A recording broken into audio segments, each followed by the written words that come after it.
I'm sailing up the River Nile to a realm that's existed since the dawn of time. A place ruled by pharaohs, black pharaohs. But they weren't Egyptian. This is a forgotten African civilization which, like the Egyptians to the north, built temples and pyramids that would last 5,000 years.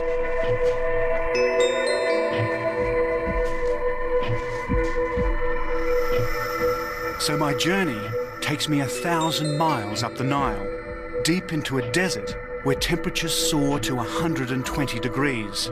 And here I come face to face with the black pharaohs of Africa.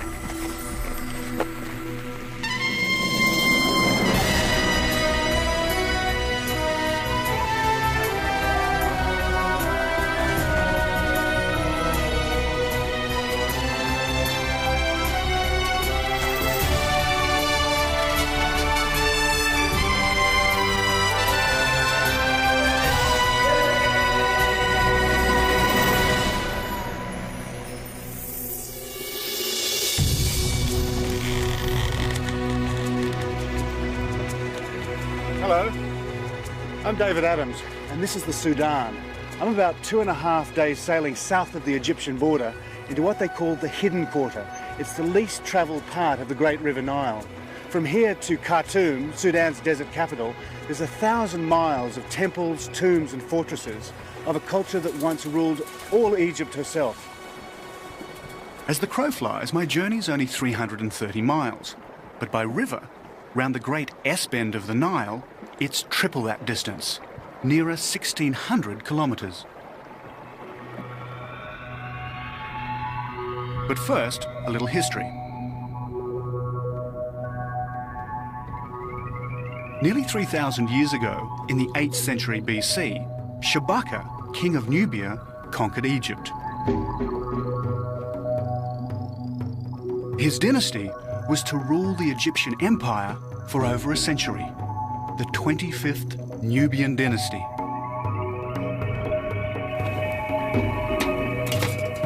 And Shabaka was black.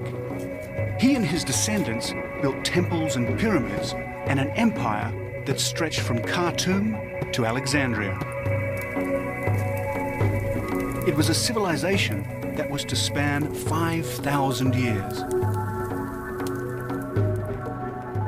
So to go back to the roots of this ancient African empire, I'm sailing up the Nile in the most traditional of ways. My crew is Nubian, direct descendants of those who fought for the Black Pharaohs. And I'm sailing on a felucca, a boat little changed in 3,000 years, ideally suited to what's a very user-friendly river. And what makes the Nile really navigable is that the flow goes one way towards Egypt and Alexandria, and the north wind goes the other towards Khartoum. So boats like this can navigate up and down the Nile at will. The Nile is Sudan's lifeline. 60% of its waters rise in the Ethiopian highlands and flood down the Blue Nile to bring nourishment to its fertile banks. But it's a very thin lifeline, a green strip extending only as far as the Nile waters can reach. Barely a mile from its banks are the scorching sands of the Nubian desert.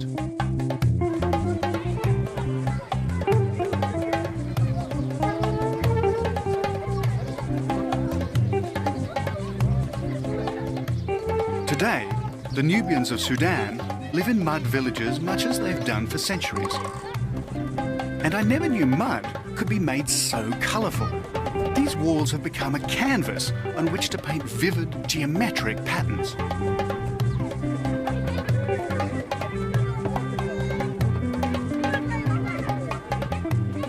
Again, I'm going back in time. These villages' ancestors would have once lived under the rule of the Black Pharaohs. Provided they paid their tribute and worshipped the ancient god Amun-Ra, the pharaohs would have been benevolent. If they'd defaulted, they would have incurred the pharaoh's wrath. Today, the villages are Islamic, And in true Islamic style, they extend a welcome to all strangers. They really are incredible, these buildings. You'd think you were in Mexico with all the painted adobe houses there, instead of right in the middle of the Sudan.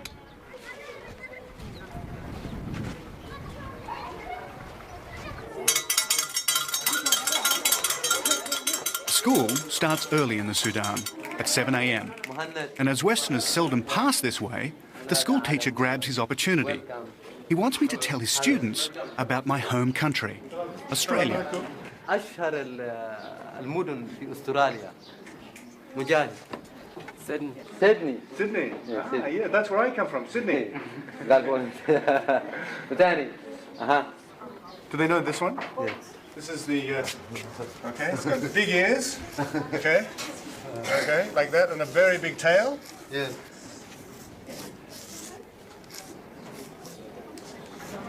They know this one? What's this one? Kangaroo. Kangaroo. Yeah, matches. You know this one? Boxes, yeah. Yeah? Kangaroo. حيوان Like this. I wonder what would happen if I asked Western children to name an animal in the Sudan. I'd be even more amazed if they knew where it Thank you was. very much. Thank you, It was very good. But Very I good must to be see on you. my way. Goodbye. Thank you. Ciao. It all seems so calm and peaceful here. But just across the river is an old fort. It stands as a stark reminder of rival imperial ambitions that have so often disrupted the peace of this great river.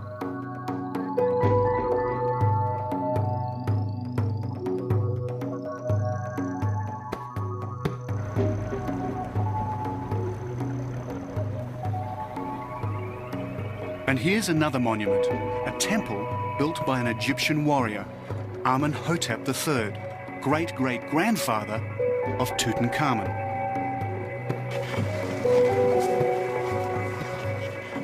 It was built 4,000 years ago, and it predates King Solomon, Babylon, and the temples of classical Greece. It was from temples like these that the Black Pharaohs drew their inspiration and founded their ancient African civilization.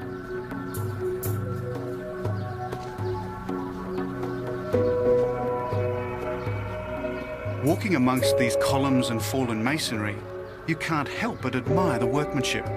They're thousands of years old, yet it seems they were carved yesterday.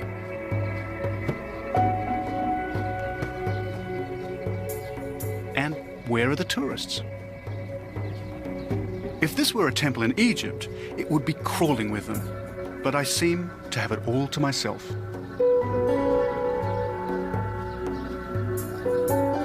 In Amenhotep's day, this was an imperial outpost marking what was to him the ends of the earth. Behind was Egypt, the known world.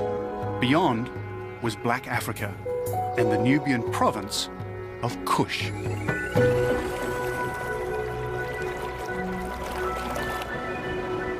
And I've also reached a natural barrier, the Third Cataract. One of a series of impassable rapids that hinder all Nile travellers. My felucca can go no further. Salam.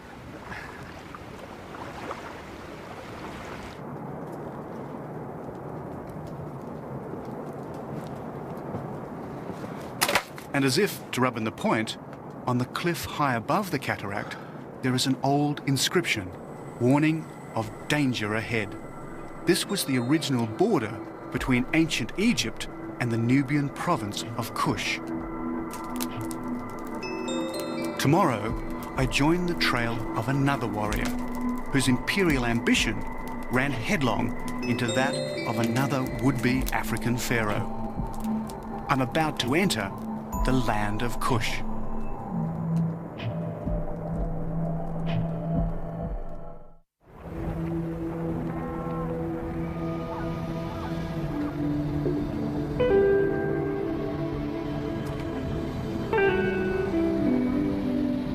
The following day, sunrise is obliterated by a desert storm.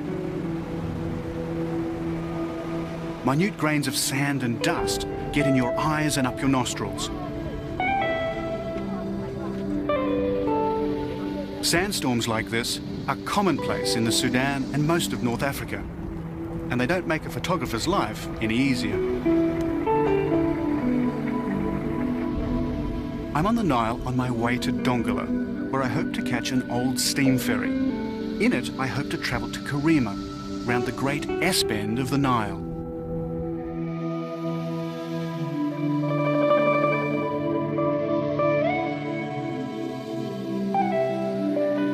I'm on another felucca, dwarfed by this mighty river. And it was past this very spot, nearly 3,000 years ago, that the Black Pharaohs launched their invasion north.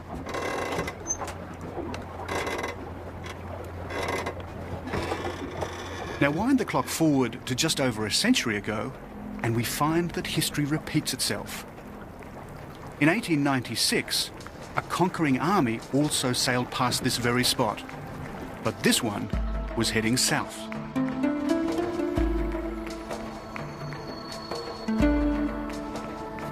In the 1800s, a man was born near here who believed he was sent by God. He was a sort of Islamic messiah, known as the Mahdi. He too had visions of a black African empire, this time an Islamic one. Today, his followers still whip themselves into a frenzy in his memory. They're called dervishes. 120 years ago, a dervish army launched a holy war to end British colonial rule. They killed the British commander, General Gordon, at Khartoum. It was 10 years before his death would be avenged. And when vengeance came, it came in the form of this man, Lord Kitchener, later to become one of Britain's most outstanding generals. Kitchener was determined to destroy the dervish army. And to get at them, he used the River Nile.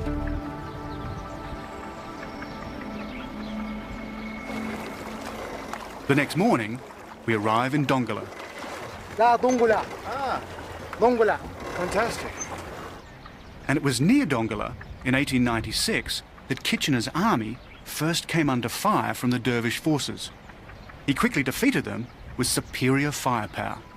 Are these the ferry boats? Do they stay for Karima? لا لا إن شاء الله. It's finished. لا لا لا خسران أيوة. Well, there's my Nile ferry. Thanks to irrigation and droughts upstream, the river level is low. The result is that these once magnificent old boats have been left to rust in the mud. So my plan to travel under steam, like Lord Kitchener, won't work.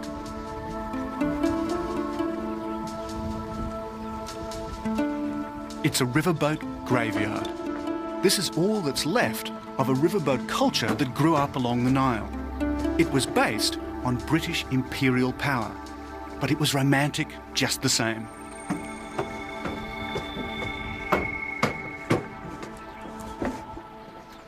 Imagine what it would have been like living on these riverboats for days on end.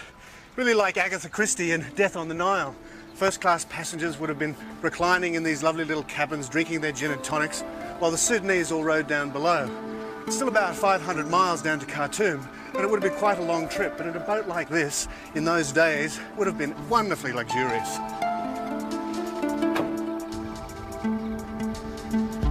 The Battle of Dongola was Kitchener's first success. Dongola is famous for its markets, stacked with produce from the Nile. Today, as in 1896, there's enough food to feed an army. And it's in these markets that I meet Ramadan. Ramadan is also bound for Karima. He tells me there's only one way to get there quickly, but it means abandoning the river and going by bus. So how long does the bus take to get to Karima? 2 days. Yeah? Yeah, we take 2 days and desert and many sand and yeah. But Karima is very beautiful also. Yeah, no, I'm looking forward to it. And Jebel Barka. Jebel Barka, and there is a pool also. But and you were stopping in Karima? Yeah, we stop in Karima. Yeah. That's the good news. The bad news is that the bus doesn't leave until the day after tomorrow. So it's 2 days waiting. Yeah. There's not many buses in this country. Yeah, we must wait until that will take the tea. Say shukran. The Sudanese are a nation of tea drinkers. So we discussed travel plans 2 days over a until glass Lesbos. of sweet minted tea. Is there much to see around Dongola? Dongola is also famous for its cooking. Perhaps I can relax and enjoy some Sudanese cuisine. But Ramadan suggests another form of cooking.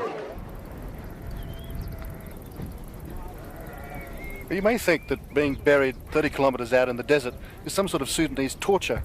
Actually, it's something that a lot of people travel a long way to do, because this sand has incredible properties, and anybody with rheumatism who gets buried here for an hour or two walks away with almost no pain. Well, for me, because I don't have rheumatism, this is actually like a hot sauna. Well, probably in an hour or two I'll just be nicely baked. But actually it's very pleasant, I think.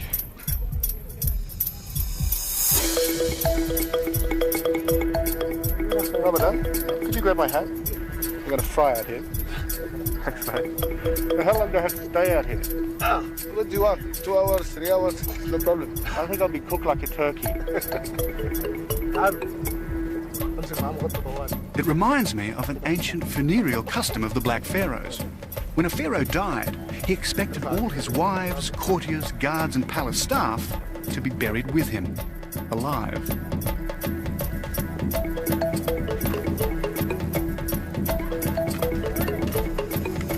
It's getting hot, very hot. Soon I'll be mummified like a pharaoh. They put a cover over me as the sun rises higher and higher in the desert sky. And by now, I seem to have acquired quite an audience. But I can't let them watch me cook forever. We must get back to Dongola. We've got a bus to catch. It's a 200-mile journey, which means a 12-day camel ride with a caravan. I'm very glad we've got a place on this bus.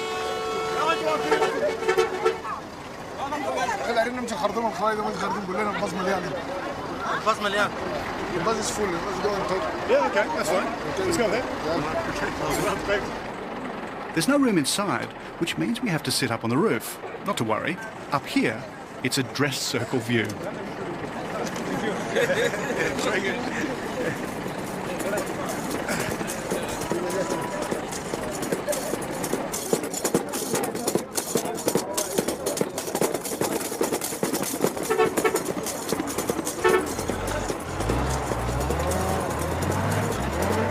African desert buses are very colourful, and I don't mean just their design.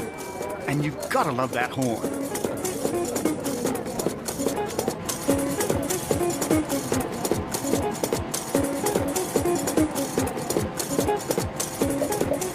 You have something for the wind? No, I have one. I can give you. Yeah, right. There is too much wind. You know how can you do it? Yeah, put it on. To keep the dust out of my mouth and the sun off my head, Ramadan insists I wear an emma, a form of Sudanese turban. That's great.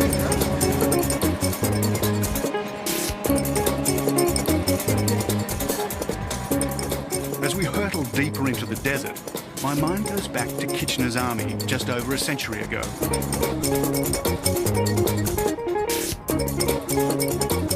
"25,000 men marching through this desert. I'm glad I was born in the age of motorised transport."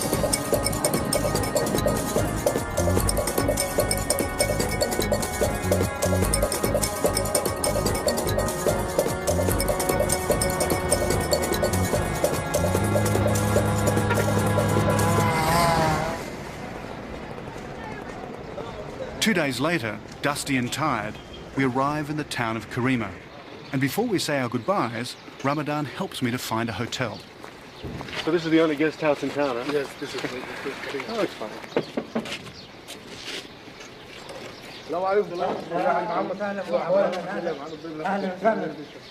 Okay, Thank you. David. See you. It was great having such a knowledgeable guide. Okay, thank you for you.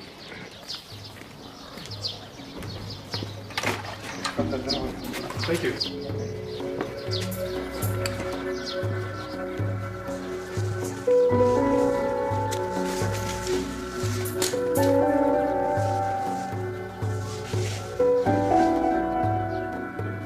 And as I drift off to sleep, my mind goes back to Nubia and that ancient African empire.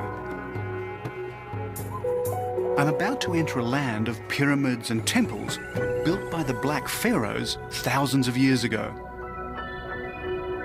This was the place from where they set out to dominate much of the known world. It was also the place where the kings became gods.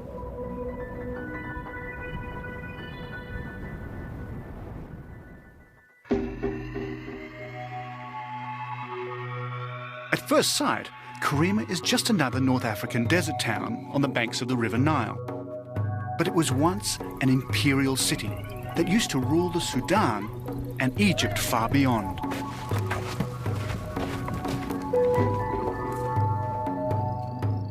Towering over Karima is Jebel Bakal.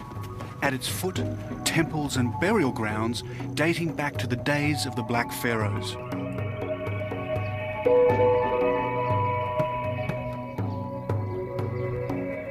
This was their sacred mountain.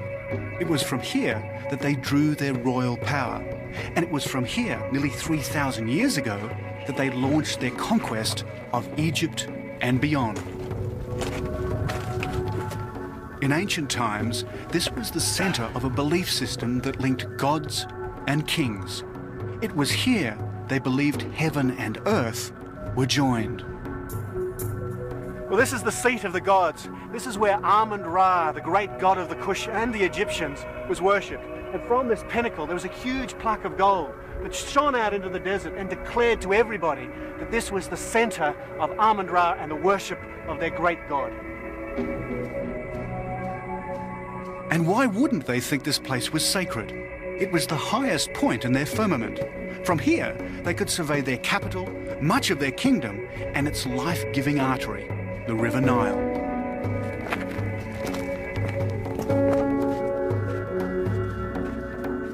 Deep inside the mountain is a secret labyrinth.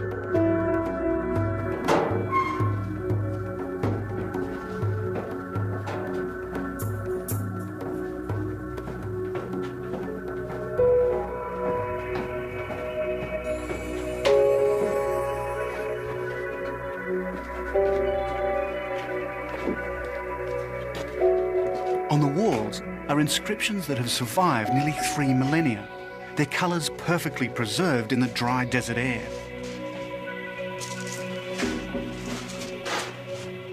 Even the most powerful of the Black Pharaohs feared this place, for here lived the God Kings, where monarchs prayed and hoped to become gods themselves.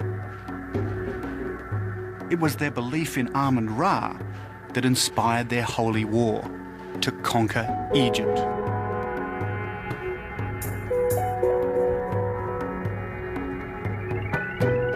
But now their gods have fallen, their temples are no longer sacred, and their kings are long forgotten.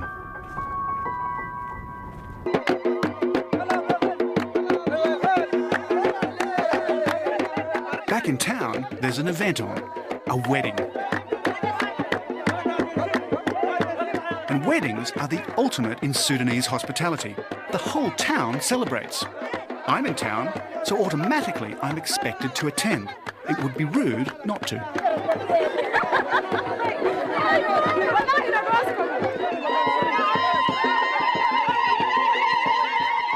This is the bridegroom, and if he's looking a little bit apprehensive, there may be a good reason why. Most marriages in the Sudan are arranged, so it's quite possible he's never even set eyes on his future wife until today. Central to every marriage is the contract, normally drawn up after months and months of wrangling. So today's the day when the contract is supposed to be signed and the dowry paid. Well, the signing's almost finished, and after that, all the men are going to move out of here and join the women for what is only referred to as a festival. The problem is, they can't find the groom. The celebrant says a prayer. And suddenly, there's the sound of gunfire.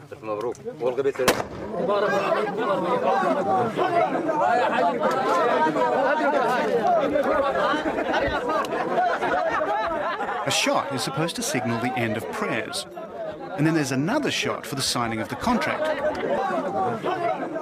That's if this guy can get his gun to work, and I wish he'd stop pointing the damn thing in my direction.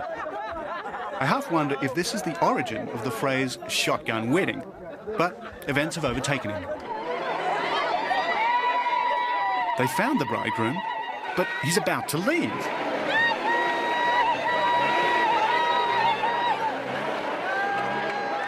It looks like it's all over before it really began. Something about a family tiff. The drummer ran out. The families have divided. The groom's in one vehicle, the bride's in another, and they're disappearing. Apparently it happens all the time in Sudanese weddings. And it's time I was leaving too. I still want to visit the pyramids of the ancient kingdom of Kush. To do that, I must go further up the Nile and head into the desert. Fortunately, Lord Kitchener's army left behind a transport system to get there.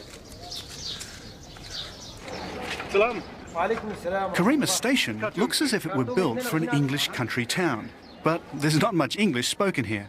So for me, buying this ticket is a bit of a lottery. I'm not really sure where I've actually bought the ticket to. Could have been Port Sudan. It was very cheap. It was only about $10. So if I get to Khartoum, it'll be a very cost-effective journey. The line goes from Karima up the Nile Valley, then hopefully south to Khartoum. On the way, I'll stop near Merowe. But for the moment, I just need to get on this train. The first thing to realise about trains in Sudan is that they're very crowded. I thought I'd got here early, but obviously not quite early enough. The second thing to learn about them is that they leave on time. At least this one does.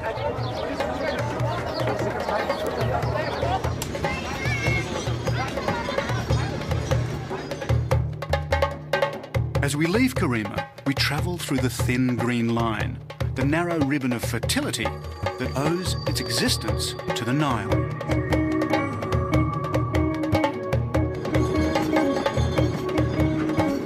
Then, as if to rub home the point, quite suddenly we're in the open desert. Next stop, well, I'm not too sure about that, but I'm told we're heading in the general direction of Khartoum.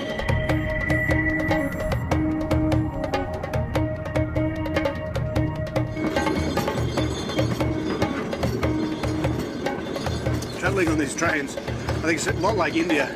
They're absolutely packed, but it works kind of the same way as the villages. Everybody shares their food, and even though it's a really long trip, and I don't speak much Arabic, it's not a bad way to travel, really.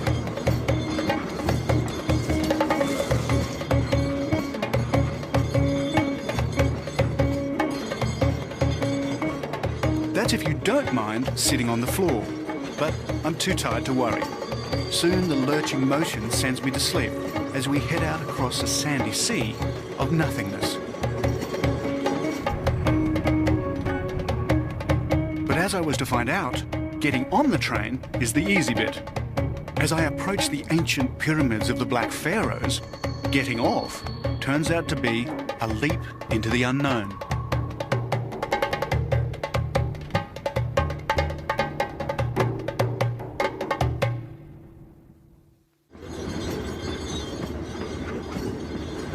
When the British Empire held sway over this part of Africa, one of its lasting legacies was the rail system it left behind. This is the Sudan section of what imperialists like Lord Kitchener hoped would one day become the great Cape Town to Cairo railway.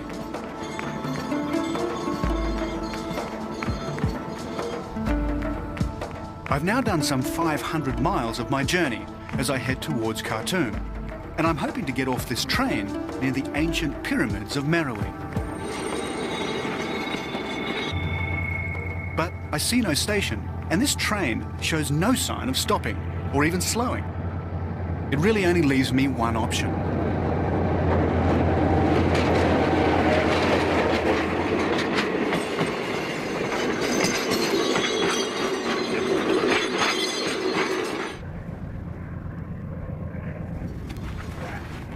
I don't think that was the smartest move in the world. Jumping off trains I don't recommend. I don't know if I actually broken my collarbone, but I've certainly given it a hell of a jar.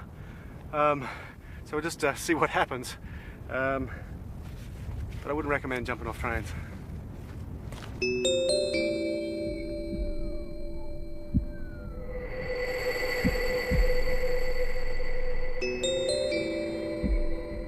As the train disappears into a mirage, I head into the shimmering desert with a rather bruised shoulder.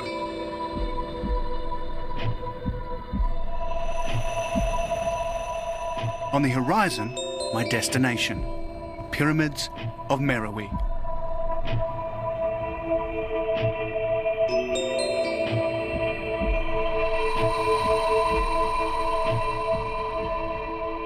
Nothing better illustrates the power of the River Nile than this wilderness.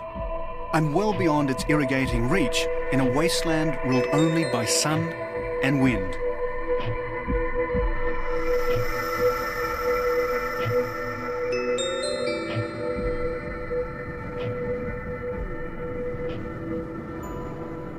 But even out here, you're never entirely alone. Though I wasn't expecting this. Hey, There. g'day. How are you doing? Good, man. I never expected to see anybody out here. Well, that's you the first traveller that I see north of Khartoum. Oh, really? Yeah. Where you headed? Well, I'm heading north to Wadi Halfa. Try to catch a ferry there, across Lake Nasser, to go into Egypt. Wonderful. We'd just come from that way. I've just actually come down on the Nile. Yeah. So where have you been? I mean, it looks like you've Well, been around the world. Yeah, it's actually a round the world trip. Started 1995 from Germany, and that's where I'm heading now. I'm on my way home. So how long till you get home? I don't know. It will probably be another 6 months.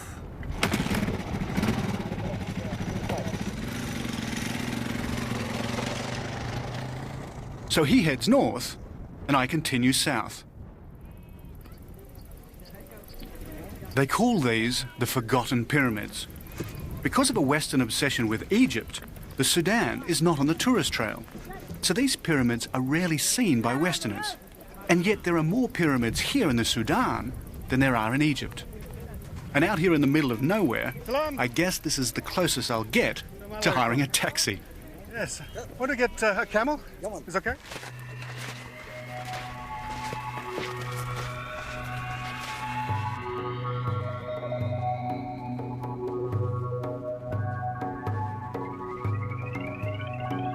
In ancient Egyptian terms, these pyramids are relatively new, a mere 2,400 years old.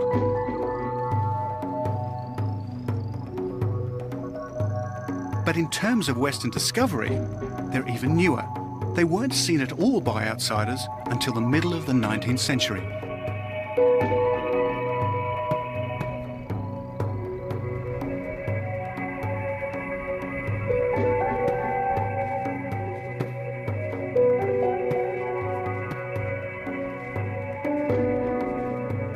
They've never been properly excavated, but they were built by the Black Pharaohs. They're smaller and steeper than the better-known Egyptian pyramids, and like them, they've been vandalized by tomb raiders.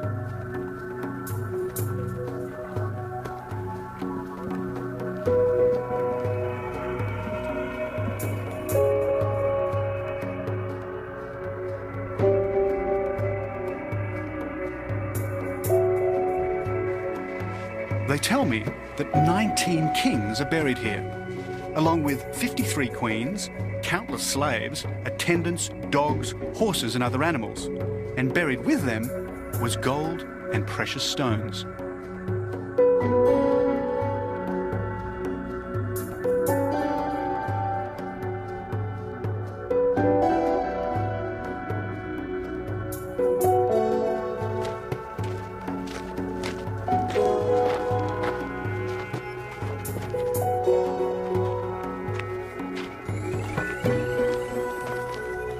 Let's go take some photos.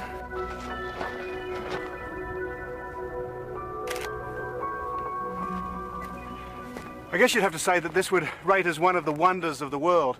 And it would be more wonderful if all the tops of these pyramids were intact. But what happened in 1836 or so is an Italian treasure hunter came down here and blew the tops off them all, trying to find some gold. And he found gold in one, but by the time he'd pulled it out, all the local people were so angry that he had to flee for his life. Pity they didn't get him. To just stand in a place like this is truly awesome. These monuments stand as testimony to a black African civilization that predated Julius Caesar, Christianity, and Alexander the Great. But its inspiration came from much earlier, 4000 BC, from the very dawn of civilization itself. Its culture became its own, its carving, its hieroglyphics, its architectural style. And after the 25th dynasty, it was to last another 1,000 years, only to be eclipsed by the arrival of Islam in 650 AD. But as I gaze at these ruined walls, I see graffiti of a more recent age, the scratchings of adventurers and Europeans. Once more, I'm on the trail of Kitchener's army as he marched relentlessly on Khartoum.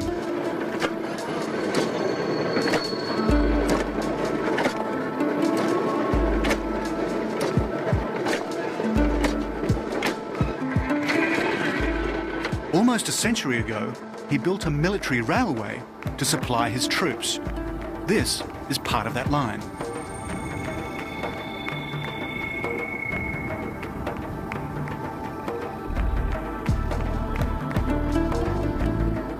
There's an old Sudanese saying, if you see a train, catch it. They also say that if you hail a passing train, it will stop for you. And while this isn't exactly a train, it'll do. But it's going a lot faster than it looks. I think they're trying to tell me that they can't stop. If I want a lift, I'll have to jump.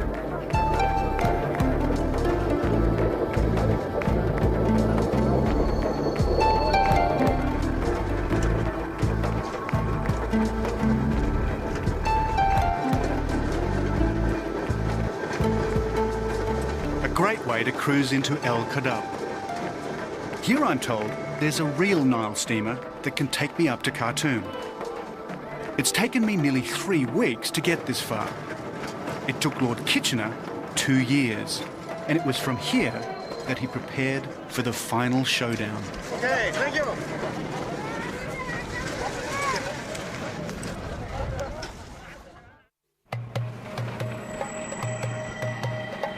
At last, I get my chance to ride an old Sudanese Nile ferry. And what a wonderful way to travel down Africa's longest river. In 1898, it's how Lord Kitchener would have entered the city. And it's how I entered the city a century later. Back in 1898, a boat like this would have been bristling with guns. Kitchener used a flotilla of them to bombard Khartoum. And these guys' forebears would have been on the receiving end, pawns in a great political game beyond their control.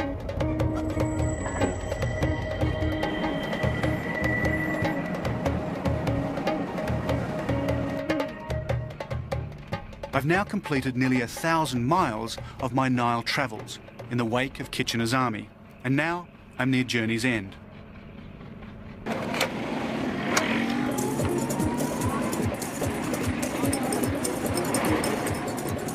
I want to make a small detour to witness a very special event.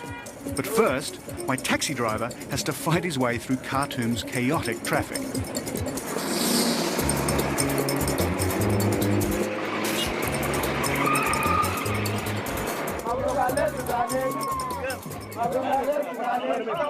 It's grand final day for a wrestling contest. And as with all grand finals, the rival teams need their cheer squads.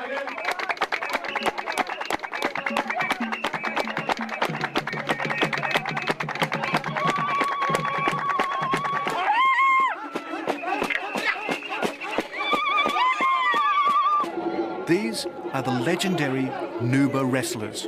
Not to be confused with Nubians, these proud fighters come from the Nuba Mountains south of Khartoum. And this is their traditional sport. The wrestlers cover themselves with ochre, and it's on.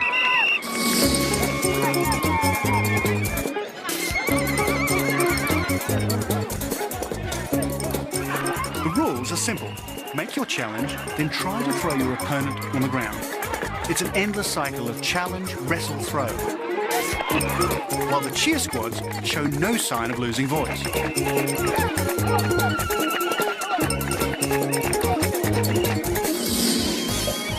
While the Sudan's strict Islamic code officially disapproves of wrestling, it was this fighting spirit which the Mahdi drew on when he tried to forge his North African Islamic empire.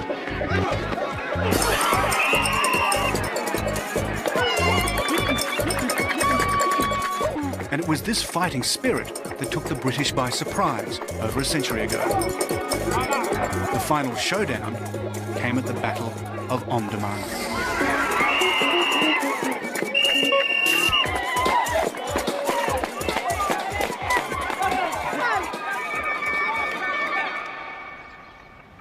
This is where the Dervish army dug in. And here they waited for the British and Egyptian troops to arrive. And when they did, it was a massacre. A medieval Dervish army against Kitchener's modern war machine.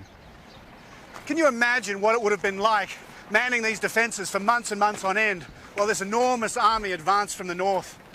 And then when it did arrive and Kitchener sailed his boat up the Nile and fired the first shot on the Mahdi's tomb, it was hardly Britain's finest hour. For 48 British dead, 25,000 martyrs lay dead or dying on this battlefield.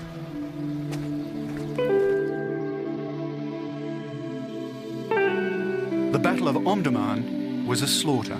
Spears and daggers were no match for the British artillery.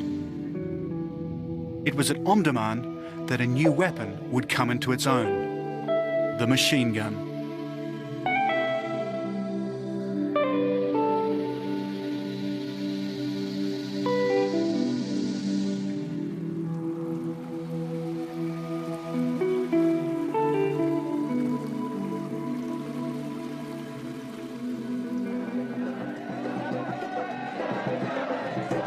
So today, perhaps it's not surprising that the Sudanese, like the Black Pharaohs before them, would wish to control their own destiny, just as the Islamic Messiah, the Mahdi, had tried to do over a century ago.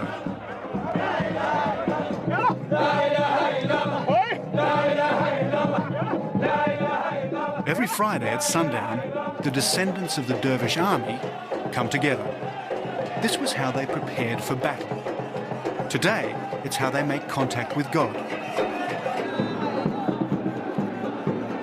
And as the word dervish means poor man, that's how they turn out. Some even wearing clothes made from rags.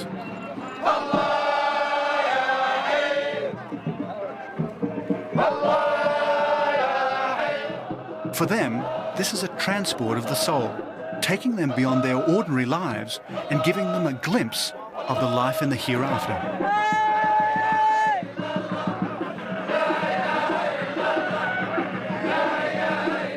And as they fall into a trance from the ecstasy of the dance, I wonder if they're drawing on an earlier tradition. One day, they believe, another Messiah, another Mahdi, will be sent by God.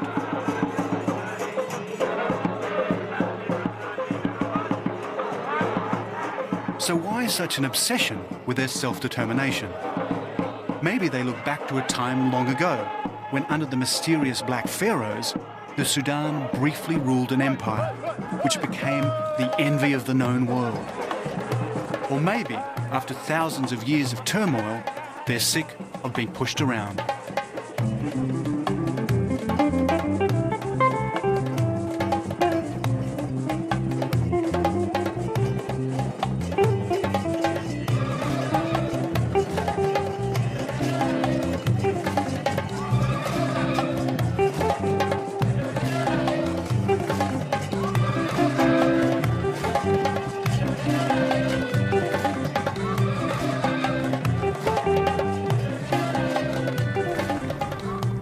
As I head back down the river of life, I realize there's one reason for all of this, one cause of all their sorrows and joys, and I'm sailing on it.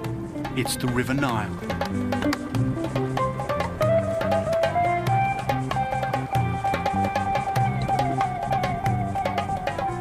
So I'll leave you with the words of a young British Army officer who fought at the Battle of Omdurman. His name was Winston Churchill, and he wrote of the Nile, "It is the life of this land through which it flows.